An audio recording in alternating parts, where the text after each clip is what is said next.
Well, when your child lets out a blood-curdling scream, it makes your heart stop.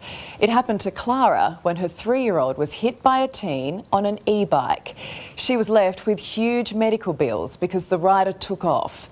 Had he been caught, he and his parents could lose everything. They are essentially motorcycles without the increased personal protective equipment the motorcycle tends to wear. Because of the lack of enforcement, people are under the misapprehension that they are in fact legal when they're not. They come in all shapes and sizes. There's e-bikes and fat bikes, and disturbingly a new type, juiced up push bikes which can reach frightening speeds, powered by self-installed kits imported from China and advertised widely on social media. Fat bikes are everywhere and they can be lethal. Dr. Jeff Healy is head of trauma at Sydney's Royal North Shore Hospital. We know of several patients that have had the ability to be able to change the nature of the motors in these devices and have reached quite significant speed with these bikes. An emergency specialist, Dr. Healy says riders are in danger.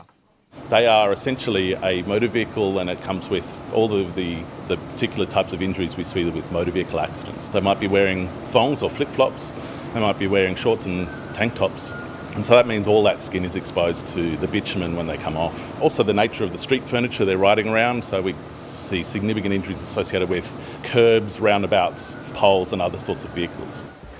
And it's not just riders at risk, it's pedestrians. We get particularly elderly patients that are surprised by the nature of how fast these vehicles approach them, and we're seeing injuries in pedestrians and other road users as well. Sarah is a walking billboard for the injuries which can be caused by powered bikes. So they broke my elbow and I had to get a plate and pins put into there. My foot was essentially crushed. I also retained a lot of damage to the skin where I had to get skin grafts. So that's my elbow. Sarah was run down by a Lime bike while crossing tram tracks in Sydney's CBD. She's still recovering. As I crossed, I just heard, "Get out of the way, get out of the way." There's no lights, there was no horn. I didn't even hear the bike, I could only hear the man's voice saying, "Get out of the way."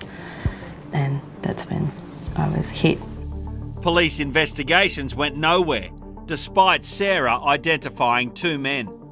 I had a High Commissioner policeman phone me at work and they apologised on the lack of help, but then there was no follow through on that. Finding the people that did this to me. So you got an apology because the police were so slow in doing things, but they still didn't do anything. And it was about here that Biel was hit. Yes. 3-year-old Biel was mown down by a fat bike ridden by a teenager while walking back from the local shops with mum Clara and his siblings at Cronulla in Sydney's south. We stopped here for a second and then I hear the bike. I said, "Don't move, boys," and they stand next to the fence. And the kid just drove past and took Biel and drug him all around there. And yeah. So he wasn't even on the footpath, he was over there? Yeah, because my boys were here and the pram was in the footpath. The pram was here, but yeah. Why didn't he go this way? I don't know, like he was young. Biel's shin was snapped in half. He was just screaming. We were all in shock. The kid in the bike was in shock too. We were all in shock. Kind of like it was a clean snapped in half, and we just took him to the hospital and they just straight away. It was this right leg and it was just down here. Snapped right through here. Yeah, he still got a little lump in there. Yeah. Clara is thousands of dollars out of pocket and the teenager riding the bike hasn't been seen since.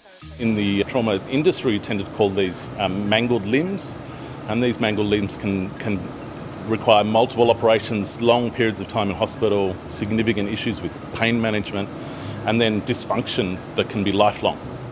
Insurance expert Greg McCarthy specialises in personal injury claims and says people stand to lose millions of dollars riding an illegal e-bike as they are uninsured. If you've got a pillion passenger or you hit a pedestrian and they end up with a serious injury like an acquired brain injury, the cost of looking after that person is between $20 and $40 million, depending on their age. No one's house is going to cover that. And so people stand to lose a lot. This here is a classic e-bike. It's got no throttle. The power won't assist until I pedal. But this one here is a different kettle of fish. As you can see on the hub, maximum power of 1,000 watts. That's twice the legal limit. And if I get on, I don't even have the chain on. I won't even put my feet on the pedals. All I have to do is jump aboard, hit the throttle, and I'm gone. The speed limit for bikes like this on roads in New South Wales is 25 kilometres an hour, and I've been riding it pretty slowly this morning. But I can tell this machine I'm on has got some serious power. And if I look at the bike's history on its internal computer, it's hit a top speed of 63 kilometres an hour. The reason why they have been allowed to proliferate is the lack of law enforcement. The law is clear on this issue. Transport for New South Wales have made it clear that they're illegal. The police know they're illegal. Coming off and having a severe traumatic brain injury is life-changing. These are patients that may never be able to work again. They might not be able to hold a relationship together.